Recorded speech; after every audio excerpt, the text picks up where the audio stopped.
Hi everyone, it's Suzanne Wagner, and welcome to the Numerology and Astrology for 9/30/2020. If you add all those numbers together, you get the number 16, and if you add the 1 and the 6 together, you get the number 7.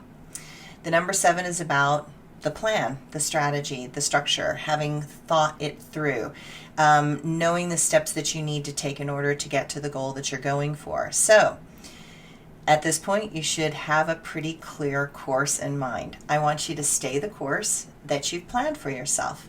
The structure and strategy that you have are probably sound, but you are getting some interference around finishing things up. Welcome to the club. While it can be frustrating, know that all things have their time in the sun, and all things will wither away when their time is done. You will, I will, all things alive right now will leave when it is their time. So, rather than worry about that, it's time to go for what has meaning and value to you. Put your mind, heart, and soul into what you do today. There is so much that can be accomplished if we look at what our core wants to create in the world and stop worrying about things that will end or when they will end, because neither you nor I are in charge of the cycles of life and death.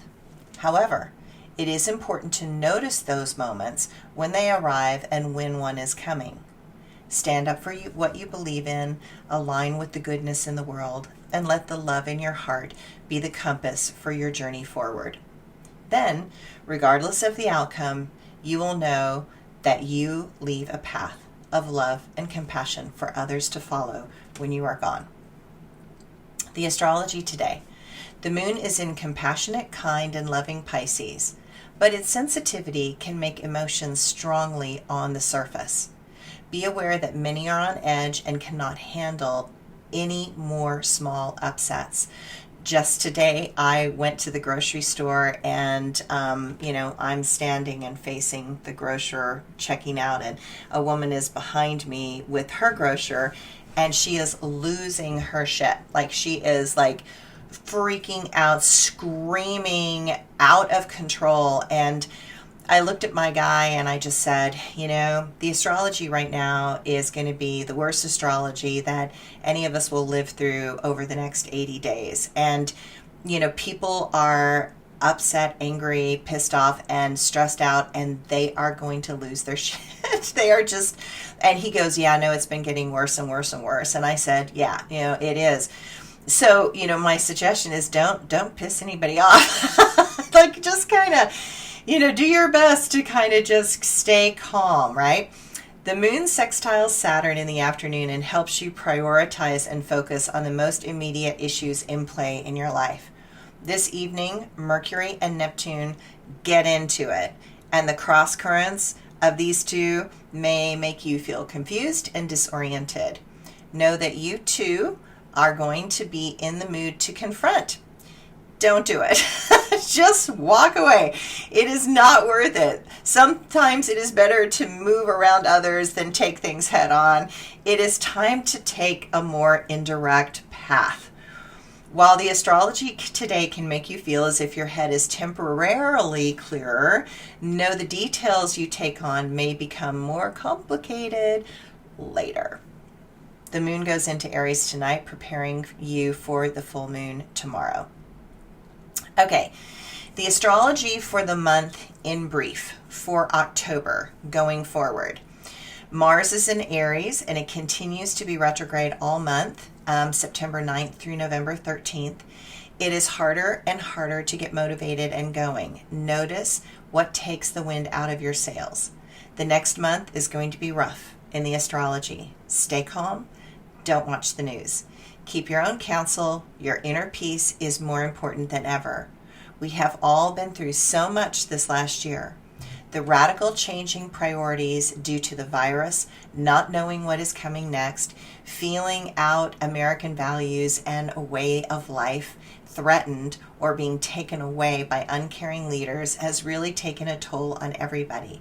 But right now, it is important to make space for whatever is coming. And no matter what, the stage has been set on a global level that is heralding tremendous hardship for everyone. It is amazing how fast you can take function and turn it into hardship. Took about 3-4 years, right? Venus is passing through cleansing Virgo October 2nd through the 27th. And this is going to help each of us to continue to clear clutter and get organized. The future is tenuous at best. It is best to have some backup plans.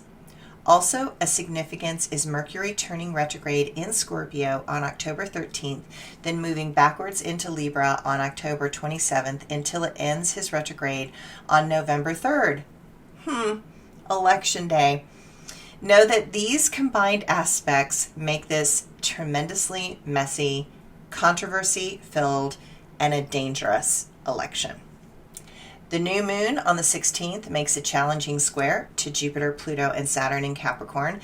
I expect there to be demonstrations, riot, death, and tremendous suffering. This just adds to the problems we have seen all year. Global warming continues to become more real and will shift the tides and fortunes of millions of people. The world's unraveling begins. So, my quote for today: know that all things have their time in the sun, and all things will wither away when their time is done. So, because I'm on the 30th, my blog is actually the astrology that is for the whole month of October. So, I'm not going to do it right here just because it's a separate video and it's a long video, and rather than drag all you guys through this, I gave you the short version, and so then there's a long version, and I have one little glitch, which is that I said that the moon was in Virgo, but what was in Virgo was Venus, and so I apologize on the video. Like I listened to them, I'm like, wait a second, I made a mistake. Welcome to the world of humanity. So thanks everybody. I hope you guys have a good day. Bye.